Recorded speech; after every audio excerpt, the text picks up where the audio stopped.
And I quit school at ninth grade.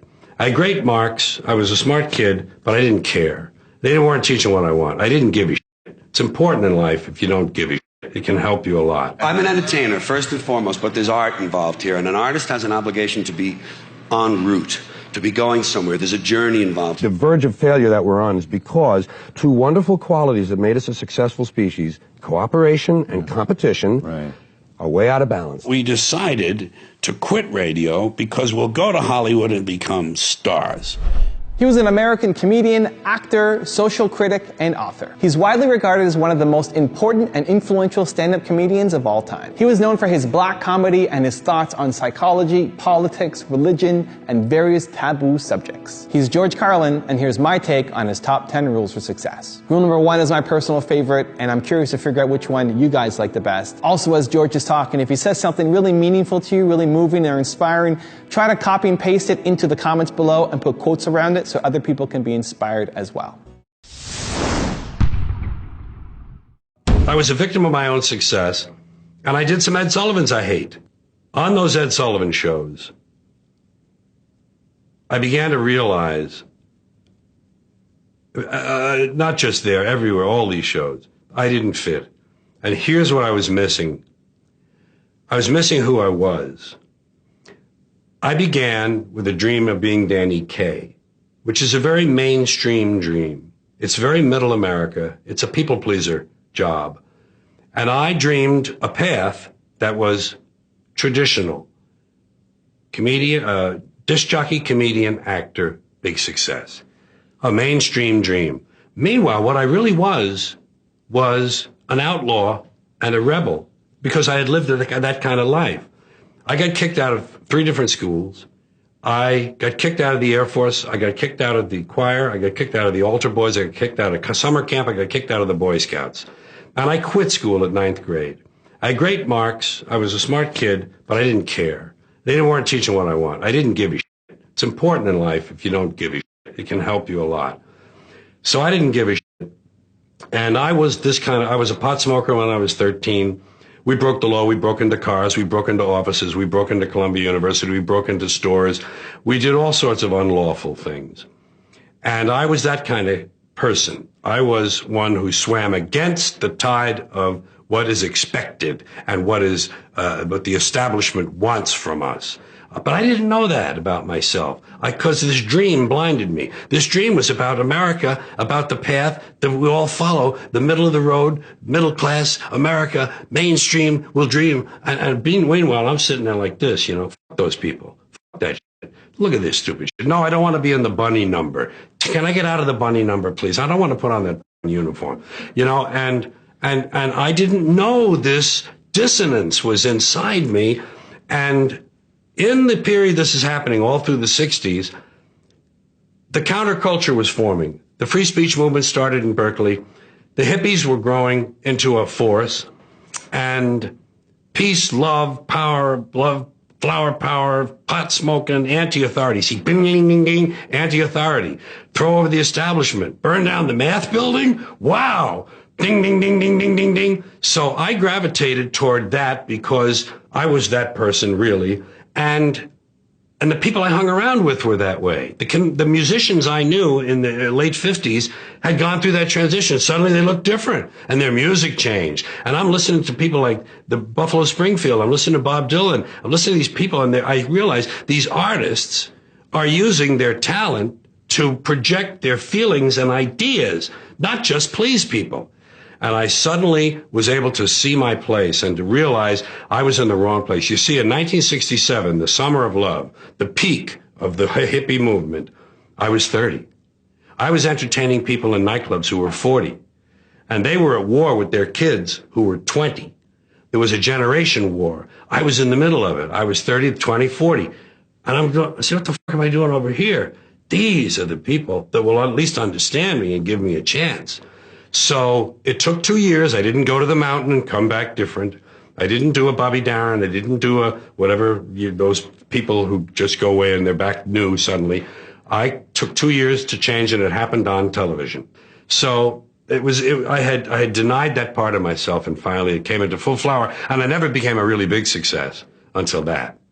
I probably had 200 television appearances by that time, and I still wasn't realized as a writer, comedian, as a comedian. By that I mean I hadn't let myself grow into that, and I found out later I was more than just a comedian. This was a turning point in my life, and it's one that people should know about. When I was a young boy, I was a mimic, and I could imitate people in the neighborhood, authority figures, teachers, shop owners, other parents, cops on the beat, and people on television. Yeah, I could do little imitations. They were largely imitations of other people doing imitations. That's how you learn to do Jimmy Cagney. You see another guy do it on stage, and you say, oh, okay, and you copy him. It's easier because they point out the highlights of speech. But neighborhood stuff. I was kind of the class clown in school, and then after school I was kind of like the neighborhood wise guy, one of the neighborhood wise guys on the street corner, and I would gather a little audience because I would put together little routines. I had little parodies that I did. I lifted things everyone steals from comedians when they're starting. So I would steal imitations in Humphrey Bogart and Jimmy Cagney and Peter Lorre, and I would do fake commercials that I had heard or read in Mad. Well, Mad Comics came along a little bit later. There was another magazine called 1,000 Jokes. And I put together little routines, and they would say, Georgie, hey, Georgie, do that thing about such, and I would stand up and do it, and it would come out differently each time. And I developed this ability to stand up in front of a group of people and get their attention and get their approval. That was important to me, apparently. When I was a little kid, I'd go to my mother's office, and she'd say, imitate Mae West, do the imitations. And I would do the imitations for the ladies in her office, and they would laugh. And I noticed, I don't remember noticing this per se, but I must have noticed that this got me the attention of adults. Because don't forget, I was alone in that house most of the day. When I wasn't in school, I came home and I was alone. I got the attention of these adults, and I got their approval through their laughter. They were more or less saying, good boy, George, good going, way to go. Yes, he's good, he's cute. Ain't I cute, ain't I clever? That's what this job is. So as a youngster, I wanted to be a comedian. I was probably only 8 or 9 or 10 years old when I began to form an idea that I wanted to be in the movies like Danny Kaye and like Red Skelton. And I called that being an actor, but it was actually being a comedian. And pretty soon I found out the word comedian, and I wanted to be a comedian. And when I graduated from 8th grade, the last thing I graduated from, by the way, my mother asked me what I wanted, and one of the brothers at school, Brother Conrad, had told us that he can get a clergyman's discount on cameras. So I asked him if he could get a clergyman's discount on tape recorders. Now, this was 5 years after the Second World War. Tape recorders had come out as consumer items, but they were as big as a small Buick. They were large. They were like this big, and you had to buy them in a showroom up above the street. They weren't on sale in stores. I bought this big Webcor, long story, and I'm keeping it long, that I used it to do voices and do little sketches and skits and fake radio shows and fake newscasts and commercials. And I used it to more or less train myself for the thing I wanted to do. My mother was very progressive to have bought me that as a graduation present. I mean, she was a far thinker to see that in me and go ahead and foster that and reward that. Even though she didn't want me to follow it, but she knew it was a healthy thing for me to be doing. Why do you still care enough to keep, you're at a point in your life where you could go back, you could do your month in Vegas and Florence Henderson could open up and you could go and hit a couple of balls and then some pinball. Yeah. Why do you still care so much? Well, I'm not comparing myself to any of these people, believe me. But you wouldn't say to Picasso, when are you going to put those brushes down? Get rid of the canvas. You've done it. Right. I'm an entertainer, first and foremost, but there's art involved here. And an artist has an obligation to be en route, to be going somewhere. There's a journey involved here, and you don't know where it is, and that's the fun. So you're always going to be seeking and looking and going and trying to challenge yourself. So without sitting around thinking of that a lot, right, it drives you and it keeps you trying to be fresh, trying to be new, trying to call on yourself a little more, you know? Write everything down.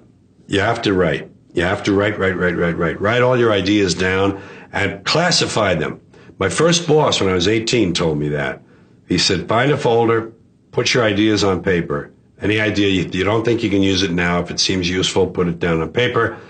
and then classify it. Because good ideas don't mean anything unless you can find them again. Yeah, you can't go through a pile of papers 10 years old of notes.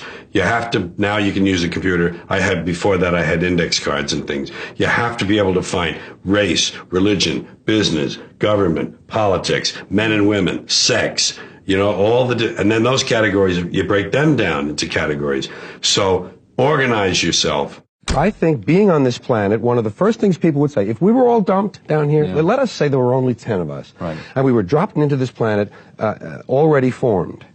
One of the first things we would say after a moment or two would be, is everybody okay? Let's get something to eat. And that should be the first thing any society says. Is everybody okay? Let's get something to eat. And we don't, because we have this private property thing. Property rights over people's rights. And I just think that competition got the upper hand over cooperation. This species was successful. Because as part of the American experience? No, as part of the human species. Human species. The verge of failure that we're on is because two wonderful qualities that made us a successful species, cooperation and competition, are way out of balance now. Competition is everything. Cooperation happens after a flood. Happens for a few days. Everybody goes back to where they were before. Happen after hurricane. And we need to get that balance back. If we can get that balance back, there's hope. You've always been a planner. Yeah, you had this optimistic, Georgie plans, they call it. This optimistic attitude that if you planned it well enough and you meant well, it's going to happen. You believe that? Well, I would only plan things I felt, you know, that obviously that I wanted and thought I was qualified for. But this is the good example of this career planning. When I was a kid, I said, well, first I'll be. See, I wanted to be an actor. I called it actor because I saw them in the movies and I knew they were movie actors. So Danny Kaye and these guys, I thought actor. Okay, so first I'll be a stand-up comedian. And don't forget, when I was a kid, the only place stand-up comedians worked was nightclubs. Those kind of really more or less sophisticated places where you saw in the movies, you know, and people danced and there was a singer and there was a comic and I never got into those places. I was too young, and it wasn't in my world. So I knew about comedians from radio and from television later, but movies when I was a youngster. So I aimed at that, and I thought, well, the way to get there would be to first get into radio. That would be my first move, because then I could practice using my voice and I could learn to speak and do a lot of these things without an audience directly in front of me, which is the usual thing in radio. They're not sitting in the studio. And therefore I wouldn't be as nervous or afraid, and I could kind of build up my confidence, and then I could become a stand-up comedian, because by then there were further venues for comedians. I thought, then I can be a stand-up comedian, and then I can go, then if I'm really good at that, then they have to let me in the movies. And that was the way I looked at it. They had to let me in the movies. And that was the plan, and it became more sophisticated as I went through 13, 14, 15 years and started to actually think of ways to go about it. Don't take no for an answer. If it's not working well that night, it's not you, it's the audience. Blame it on the audience. Because if it worked on Friday night, it ought to work on Saturday, and if it doesn't, it's their fault. It's oversimple, but you know what? It works as a formula. Just go on and do the Sunday night show and forget Saturday night. Keep kicking them in the nuts. Got to have luck in this world. Part of it's your genetic makeup, that's luck. And then what you do with it is also partly genetic, because hard work is genetic. The desire to do hard work, the willingness to work hard and be determined and not be turned aside, that's all genetic too. It can be altered a little and reinforced, but some of the people who had so much edgy promise, they died young. I mean, Lenny Bruce, Sam Kinison, Andy Kaufman in his way, Freddie Prinze, John Belushi, Bill Hicks. Right. And it's just, I don't know, of course, Bill had a natural disorder of his own. I think so did Andy, but it's not always behavior, but sometimes it's just genetic. But it's just that I think there's a degree of luck and intellect involved in giving up things that hurt you. The drug and alcohol thing, it seems to me, comes down to this. Drugs and these things are wonderful. They're wonderful when you try them first. They're not around for all these millennia for no reason. First time, mostly pleasure, very little pain. Maybe a hangover. And as you increase and keep using whatever it is, the pleasure part decreases and the pain part, the price you pay, increases until the balance is completely the other way and it's almost all pain and there's hardly any pleasure. At that point, you would hope, then the intellect says, oh, this doesn't work anymore. I'm going to die and I'll do something. But you need people around you who can help you, and you need something to live for. You have to have something to look forward to bring you out of it. You know, there are a lot of people who don't have a lot to live for, and they're sort of stuck inside. I was out of a job for a while, and then I got called down to Fort Worth, where another guy from radio in Shreveport had moved on, a sales director, and he wanted me for their station in Fort Worth, so he brought me down there. So #1 station, I got the homework shift, 7 to midnight, answered my own phones, took all my own requests and dedications, and suddenly one day Jack Burns showed up from Boston. He says, I'm going out to give Hollywood one last chance at me. That was his attitude, which is the way to look at things. And his tires were bald, so luckily a news job had opened that day, and he got that job, and he was my nighttime newsman. And you know the rest. We went down to an after-hours comedy joint, which was really a coffee house called The Cellar in Fort Worth. And we did impromptu sketches every night, impromptu skits and two-man stuff. And it was so successful, we left radio. We said, screw this. You know, we had great jobs. We were making like $300, $400 a week. It's 1960, and we're in Fort Worth, a good market. And we could have gone on from there, but we decided to quit radio because we'll go to Hollywood and become stars. Because we have this filthy act that we did. Filthy. It was just, and in those days, filthy comedy didn't have a market for it at all. And there we were, how naive, but how wonderful when you're in that age period, to just get in my newly bought Dodge Dart Pioneer with the tinted windows and the AM/FM radio, and drive to Los Angeles on spec. You know, on speculation, we had about $300, and we got lucky out there. We got lucky. I got lucky every time I turned around. Well, when you went out there, you got a job at a club. Yeah, no, what happened was this. First, we went out there and we were looking to see how we could get into show business. We knew we had this act we had written, and in the daytime we'd write stuff and learn it. Terrible. So we would go to places and look at other people, and we would hang around Dino's on the Strip and figure Frank Sinatra might come in. We hung around the Brown Derby one night, and Rock Hudson came floating through, and we were just using up our money. And one day we went back to the apartment, and the rest of our money had been stolen out of the sock drawer. Good hiding place, George. And we had no money. So we thought, well, gee, we hadn't counted on that. And we had vowed not to work, just to go straight into show business. We didn't want jobs, none of that bellhop stuff, none of that car hop, none of that stuff. We won't go into radio out there. But what happened was the only thing we knew was radio. And the only thing we really felt we deserved was radio. The second biggest market in the country. I mean, it was sheer lunacy to expect to just get into that market. But we went around. We went first to KFWB, #1 in the market, top 40 station. And we didn't have tapes or anything. They didn't want us, you know. So we're walking along, and we see this radio station, KDAY.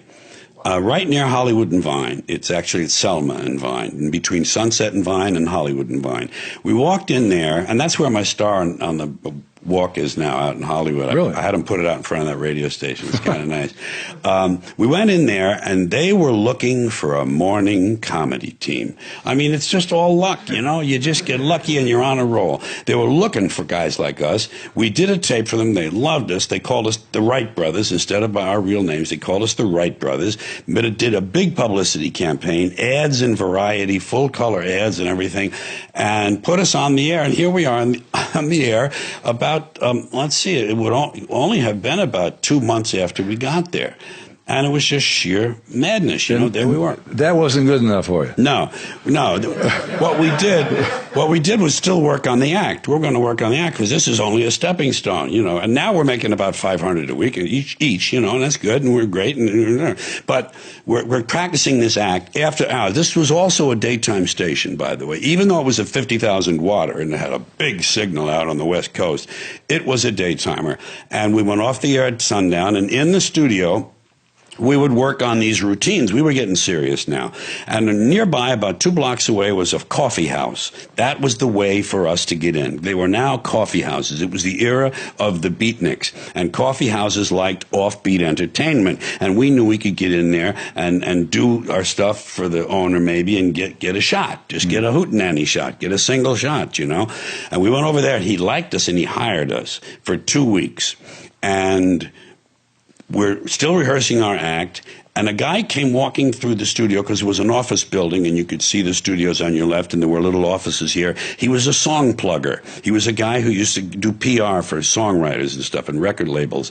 And he saw us, and he used to be the road manager for Rowan and Martin. And he says, I think you guys could make it, you know. So we gave him he became our manager. We went in this little coffee house. They held us over for 6 weeks. Lenny Bruce came in and saw us. Mort Saul came in and saw us. And based on that, Lenny Bruce, we got a contract with GAC, one of the biggest agencies in the country. They had New York offices, Chicago, and Beverly Hills offices. And we got into nightclubs where we quit radio again. We quit. We said, no, sorry about that. We got something to do. And we went on and began a career that worked out very well. 2 years together. We were on The Tonight Show with Jack Parr that October. We drove out of Shreveport in March.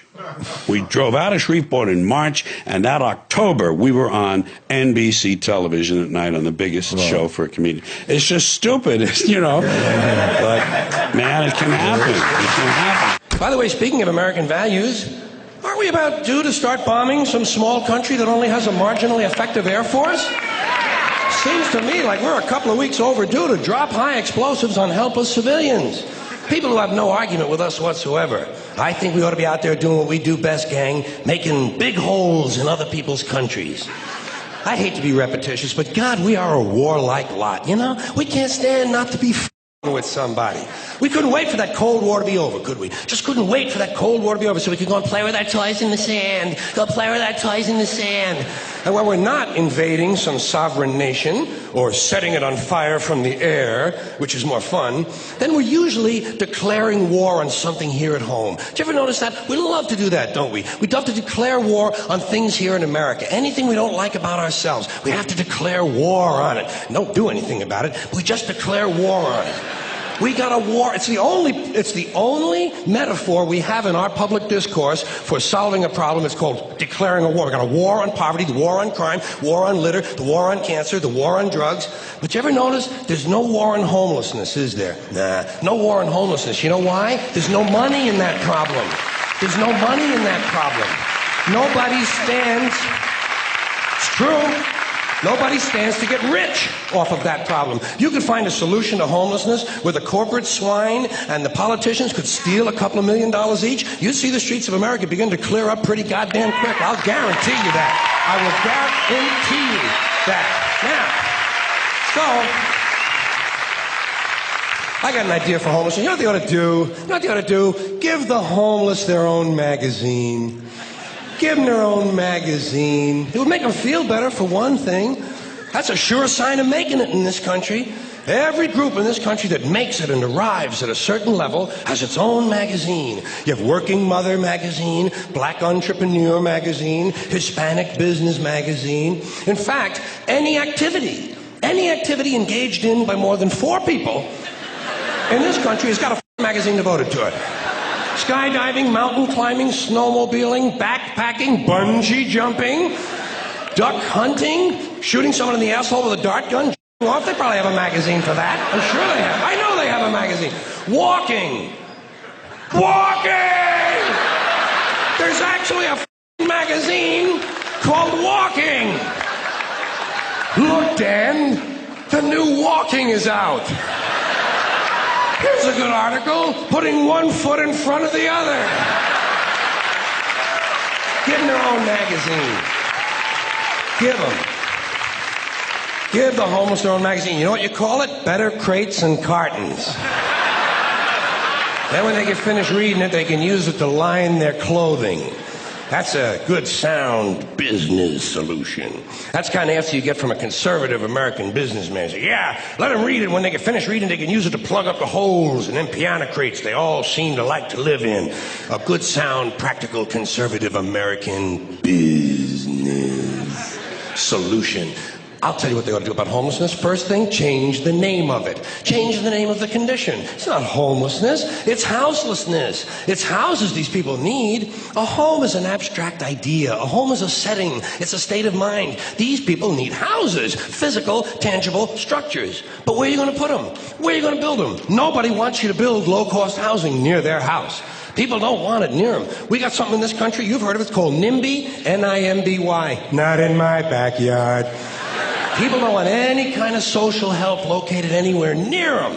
You try to open up a halfway house, try to open up a rehab center for drugs or alcohol, try to build a little home for some retarded people who want to work their way into the community. People say, not in my backyard.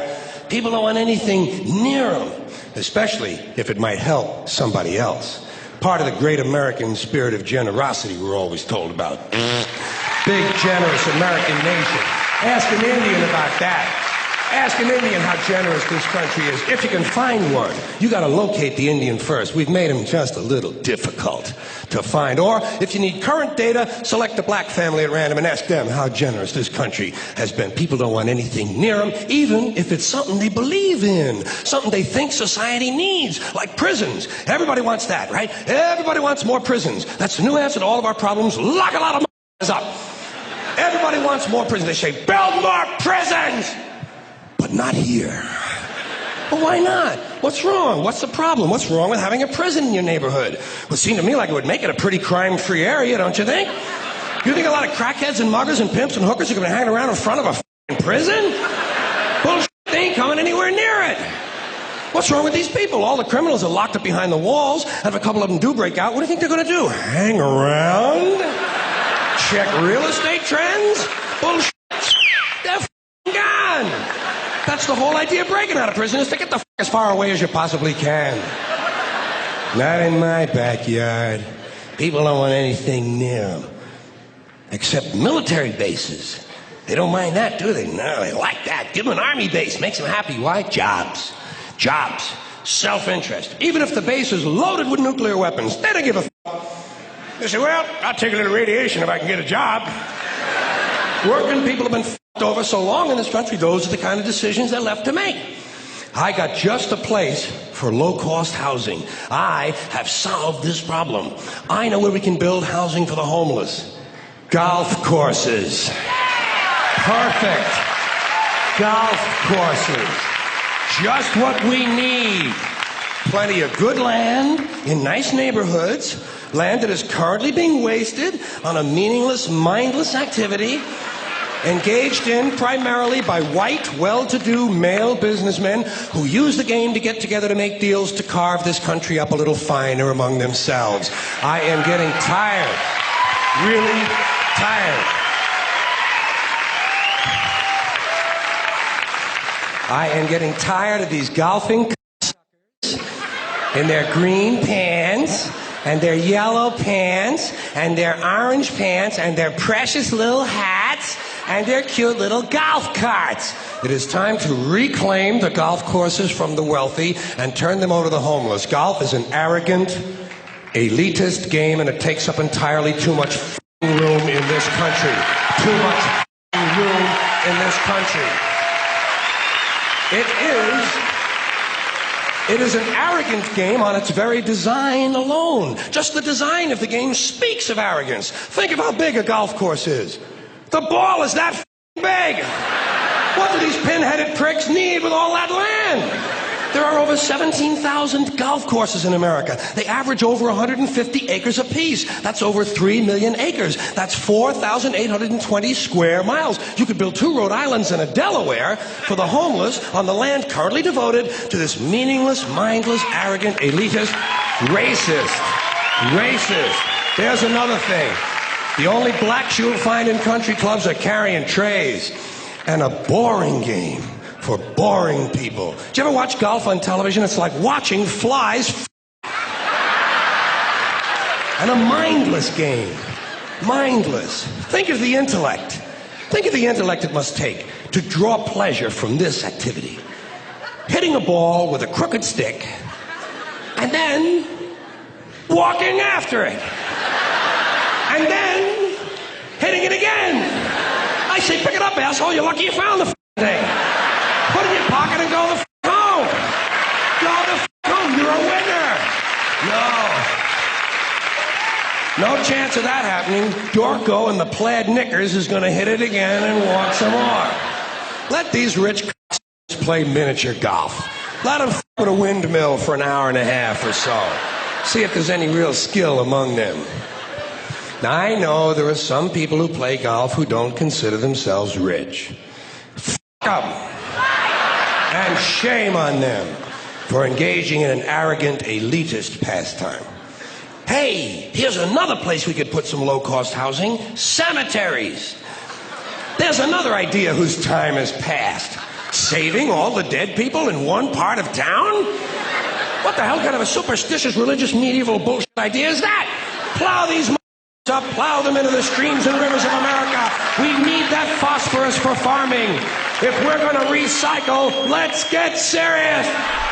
Thank you guys so much for watching. I made this video because H.H. Goodfella asked me to. So if there's a famous entrepreneur that you want me to profile next, leave it down in the comments below and I'll see what I can do. I'd also love to know what of George Carlin said had the biggest impact on you and why, which rule resonated the most with you. Leave it in the comments and I will join in the discussion. Finally, I want to give a quick shout out to Yusuf Naderi. Thank you so much for picking up a copy of my book. It really, really, really means a lot to me. For those of you watching, if you want a chance at a shout out in a future video, make sure to pick up a copy of the book and email in your receipts so we can keep track. Thank you guys so much for watching. Continue to believe, or whatever your one word is, and I'll see you soon.